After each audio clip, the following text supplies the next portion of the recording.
Does body language and the evidence prove that this guy, Dan Peña, is a dangerous fake billionaire? Find out next. Welcome back to the channel, Shakers.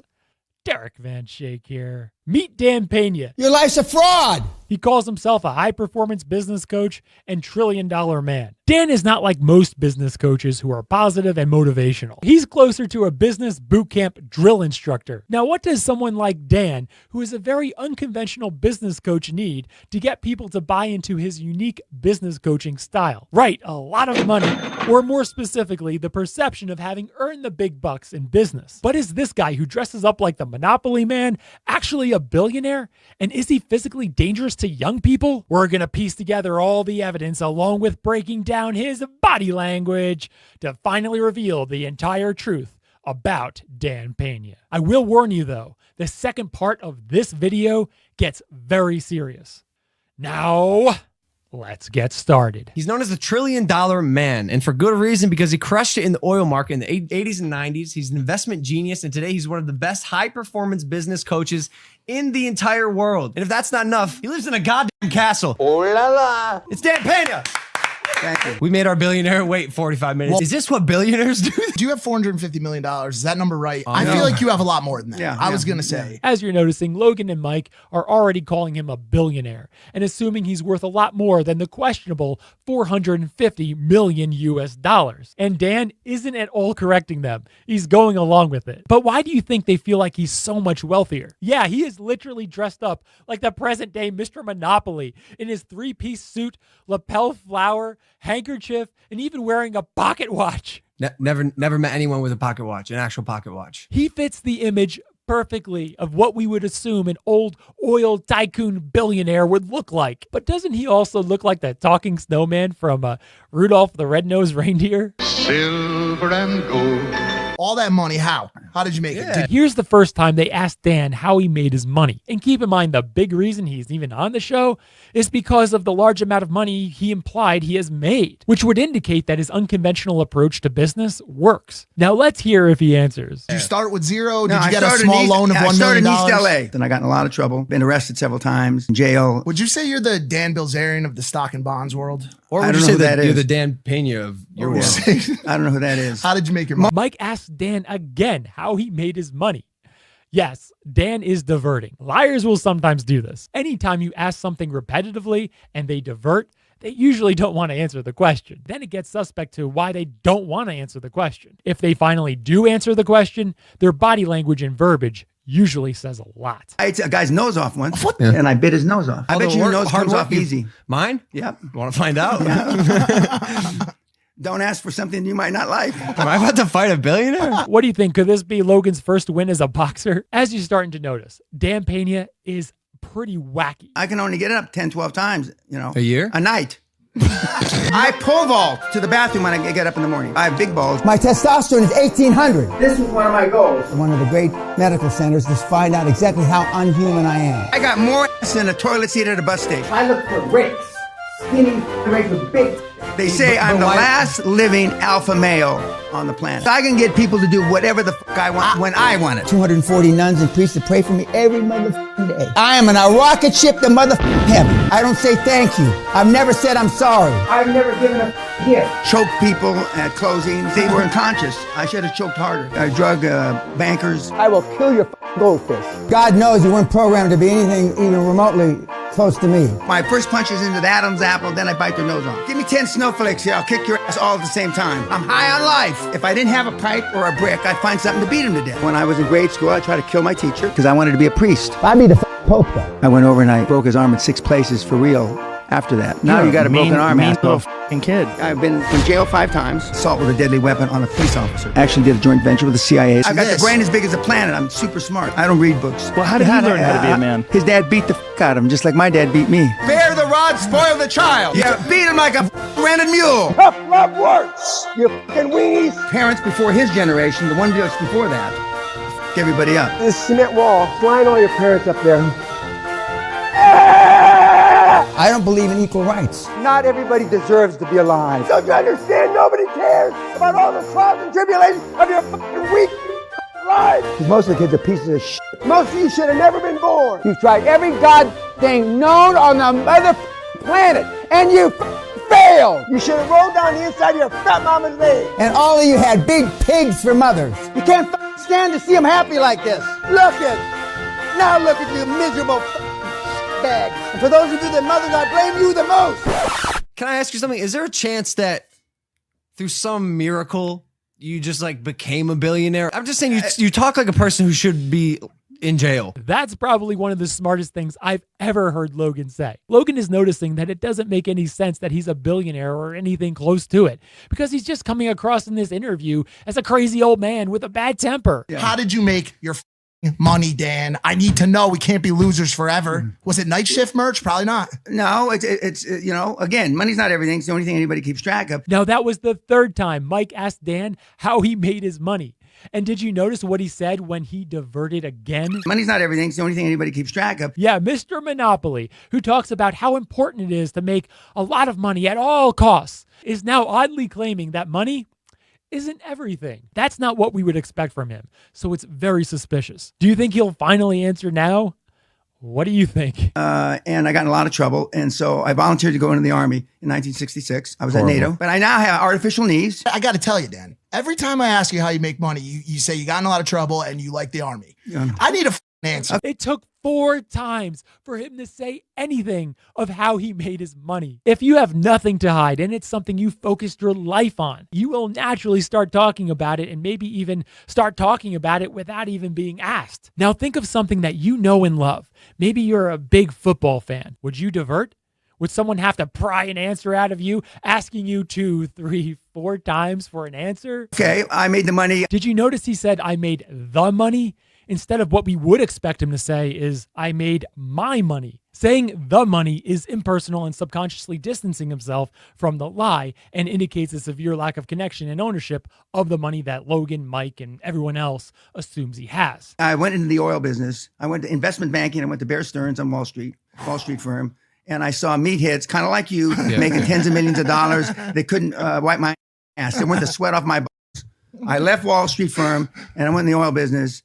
And the rest is more or less history. More or less history? That's basically saying, I just don't want to talk about it anymore. We would expect him to be excited to talk about his life's work and a possible rags to riches story, which would give more credibility to his unconventional approach in business and his unique coaching style. But he doesn't want to talk about how he made his money.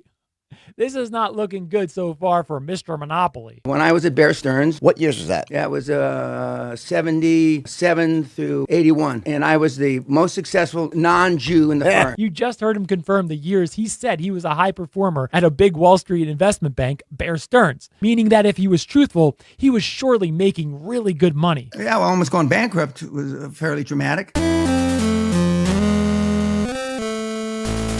Now he starts to open up a bit about financial hardship, but listen to the year he gives. 1981, they used to put foreclosure notices in red envelopes, the banks, red envelopes, so that you wouldn't miss it. Give me that. Did your mother see it? Shh. It's a Christmas card. It comes late. We'll talk about it later. Oh, sure. Because I had missed 3 payments and they were going to take the house away from me. Right, 1981. But he said he was a high performer at Bear Stearns in that time frame. Something is not adding up. Watch this. Went to Bear Stearns. A few years later, the second company, I was asked to leave Bear Stearns. Yes, Dan was asked to leave Bear Stearns, which indicates that Dan may not have been the high performer that he made it seem. Or maybe his wacky ways of doing business that he now teaches didn't work so well for him. Does she live in the castle with you? Which, by the way, what do you think? What did you think my wife lives? He got a castle. You live in this shit? The castle's got 11, 12 ghosts. That castle? Yep. Dan Peña apparently lives in a castle in Scotland. You may be thinking, well, doesn't that prove that he's like really rich? Well, watch this. The garden you can see has got the castle in the background, so it's a wonderful location for photographs. This is where the majority of the weddings take place. There's plenty of possibilities here for your wedding and your reception here at Guthrie Castle. We can accommodate up to 32 people on the estate, normally the main wedding party. Have your wedding at Guthrie Castle.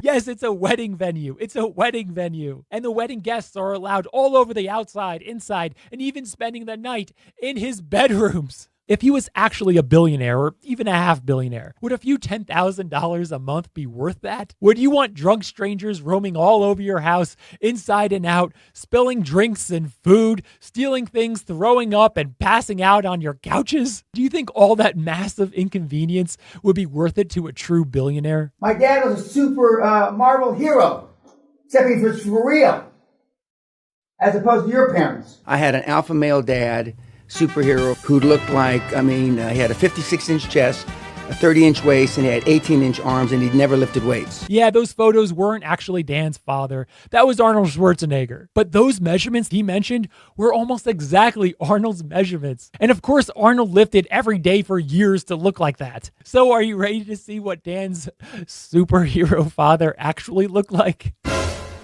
His father just looks like some regular guy in the 1940s. You know how kids grow up thinking their dad is a superhero, and kids try to outdo each other in kindergarten, that their dad is bigger and better and stronger than the other kids' dads? He had big fucking arms. Yeah,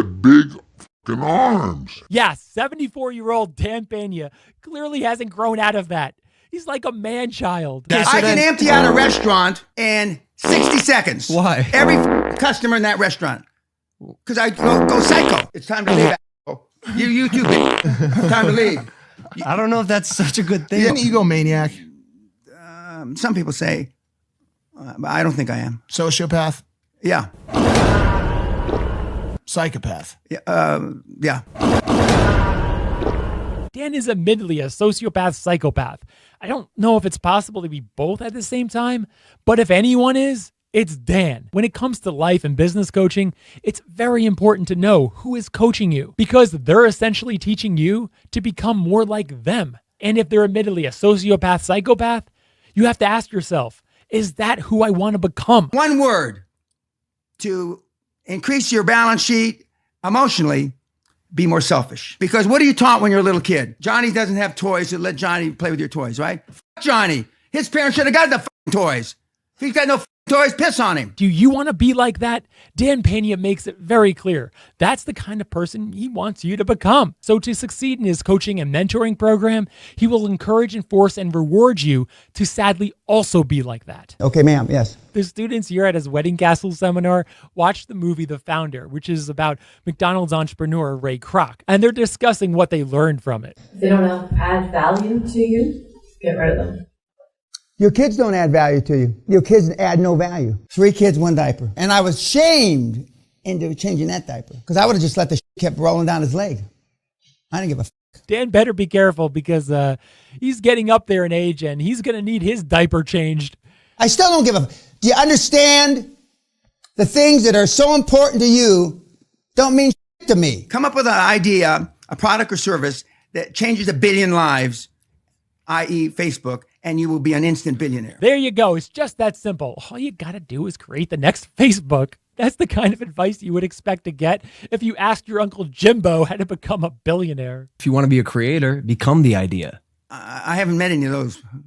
I've heard about them. Whether you like Logan or not, he's one of the biggest social media creators on the planet. Dan is taking shots at Logan to make himself seem wealthier and superior. It's the same tactics that schoolyard bullies use to cover up their inadequacies, insecurities, and to feel better about themselves by bringing other kids down. The ironic thing is that Dan calls everyone else snowflakes, but he's the biggest snowflake of them all, because he's trying to bring everyone else down to make himself feel emotionally better about who he is, divert away from his inadequacies, and cover up his many insecurities. You met us. Yeah, well, a little short on the billion. It would be different if Dan was a billionaire, but he's not even close to being a half billionaire.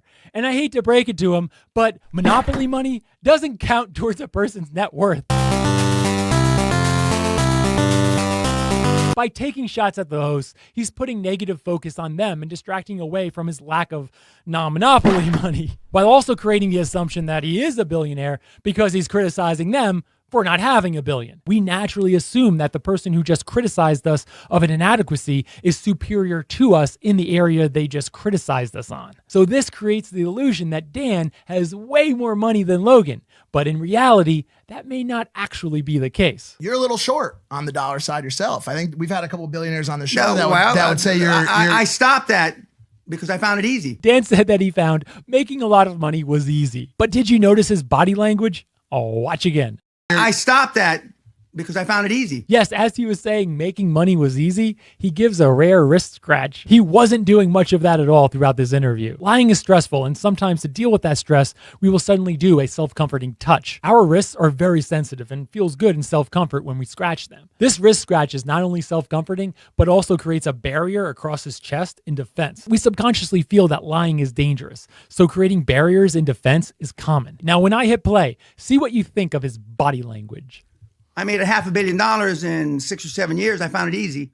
And so I stopped and I started coaching in 1993. Did you notice Dan stopped scratching his wrist right when he stopped talking about the very thing we suspected he was lying about? And so I stopped and I started coaching in 1993. As you saw throughout this interview, Dan seems to be all about himself and doesn't really seem to care about others. So why would he supposedly stop making a lot of money for himself if it was so easy and start helping others if he doesn't care about others? Why did you start coaching? Like, why do you care? Well, no. Selfishly, when I started, I wanted to be the greatest of all time wealth creator. So I'm doing it through the meatheads. Which I don't care if they live or die. Oh, well, that's nice to hear. Imagine paying him $20,000 to spend a week in his wedding castle and be mentored by him. And then you hear him proactively say this in an interview. It's pretty sad, isn't it? Why do I treat everybody like shit? And why have I been so successful over these 25 years? Because it works. Those people sitting there are surely thinking, he sounds a little crazy, but it apparently worked for him because he's clearly wealthy. Maybe this is how you become wealthy. However, I don't think they would be sitting there seriously taking his advice if they knew the truth of his net worth and apparent lack of success using his wacky approach. Let's bust his net worth wide open. Here we go.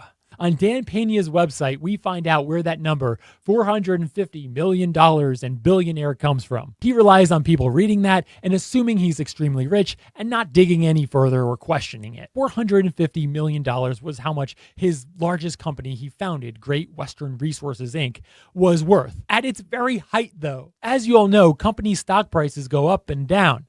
Watch this interview clip. The company at its height was worth $450 million. I only got the $450 million. And then the shareholders threw me out because Saddam Hussein invaded Kuwait. The Kuwaiti government owned 30% of the company. Then they said, well, Kuwait's going to have to sell off assets to pay for the rebuilding of Kuwait. The stock went down, so the stock went down 85% under on my watch. The Kuwaitis, who own 30%, and the other big shareholders, the Bank of England, the Church of England, Fidelity, Prudential, all the big shareholders, we got to chop somebody's head off.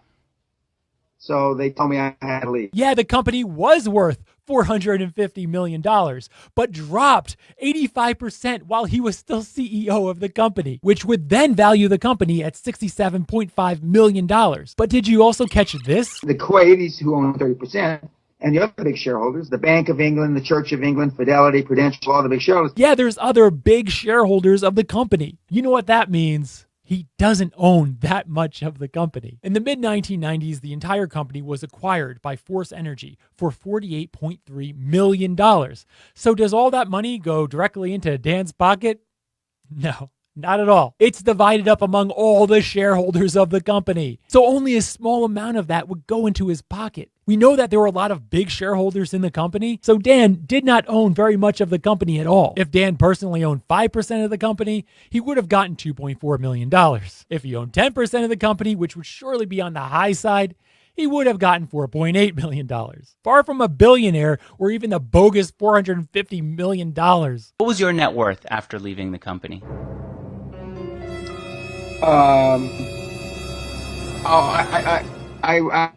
That's not public record. You know, all my stuff's in trust, irrevocable trust. So it's not a matter of my net worth, and it hasn't been for 25, 30 years. I'm not a trustee. I'm not a director of my trust, so it's not for me to tell you how much trusts have. Yes, he doesn't answer and makes some bogus excuse of why he can't divulge the amount. He says it's not a matter of his net worth for the past 25 to 30 years, which seems to imply that his net worth doesn't matter for his coaching business. But when you make statements like this, why do I treat everybody like shit? And why have I been so successful over these 25 years?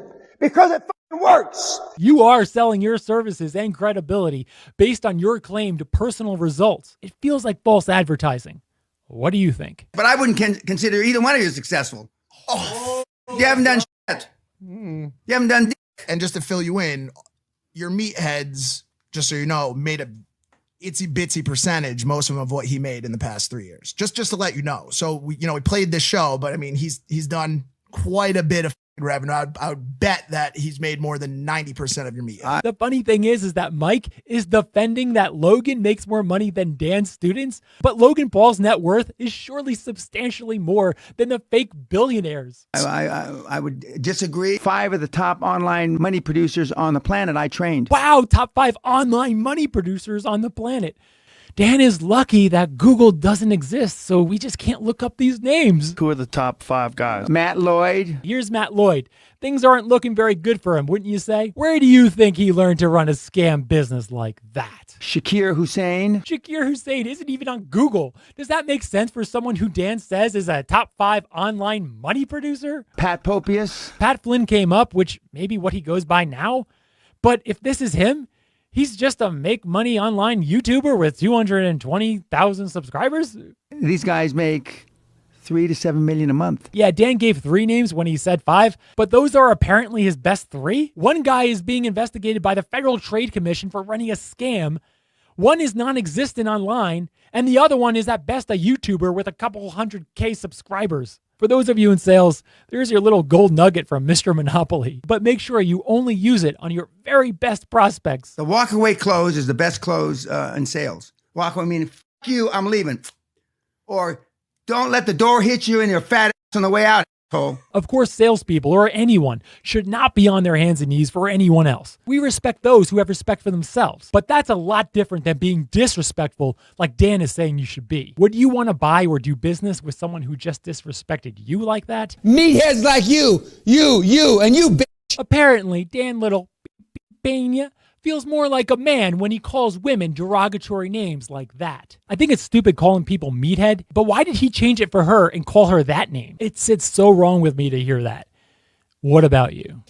What the f*** you doing? Then why in the f*** you look the way you look? Now we can excuse for that tub of shit over here. I mean, obviously Asian, right? So he's a tub of Asian. Dan, like a lot of bullies, is emotionally weak and insecure, which is why he tries his hardest to bring others down to make himself feel better about himself. In the confines of his wedding castle, this is surely where he feels most powerful and best about his sad self, because he can unnecessarily rip on people about anything that makes him feel better about himself as much as he wants, and they can't say anything back to him, unless they're okay getting thrown out of the program and losing their $20,000. We're going to talk about this lack of self-esteem. During the seminar, when I poke fun at Chinese, black, Muslim, whatever, and then you smile, you laugh. That's lack of self-esteem. Why would you laugh when I make fun of a black man if you're black? Why? Because you got no self-esteem. Where I come from, you jump out and you punch a guy in the face.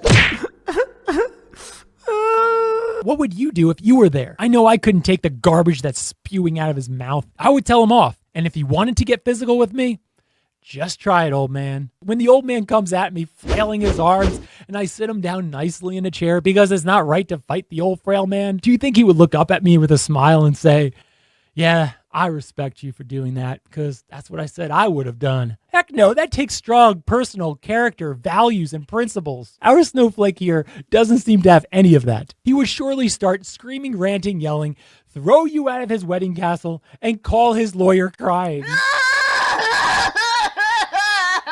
But these people are all better off than you, YouTube. This is part of his pitch to get people to come to his bogus seminar to make the tens of thousands of people watching on YouTube think they're beneath even those guys he's ripping apart. Because they're here. This is your time to click off of this video if you don't want to see the darkness of what this wacky man is doing. Maybe you clicked on this video to laugh at the fake billionaire, but now it gets serious. This is something I wish we didn't have to show or talk about, but it's important for this to be exposed. Okay, now you're going to hear the mental state of his YouTube viewers and his students. Now, this is from one of you. Young man, would you read it, please? I don't deserve anything. I will never accomplish anything. I'm not worthy of being alive. If I can't reach my goal, I want to die. I can never do a normal job knowing what is possible. I would rather kill myself. Yes, a good part of his audience are younger people who he's made to feel inadequate and insecure. Their feelings of depression seem to have been amplified by Dan bombarding their minds with the bogus assertion that it's becoming super rich or absolutely nothing. If you notice, the wording in that note is very similar to the way Dan speaks, which shows his eerie strong influence over his young, impressionable followers. One of you said, nothing comes to mind. Where's my f***ing gun? We used to have a live one. We don't do that anymore. Why did you have live rounds in it, Dan? Sicko. Why do you think he had live rounds in it?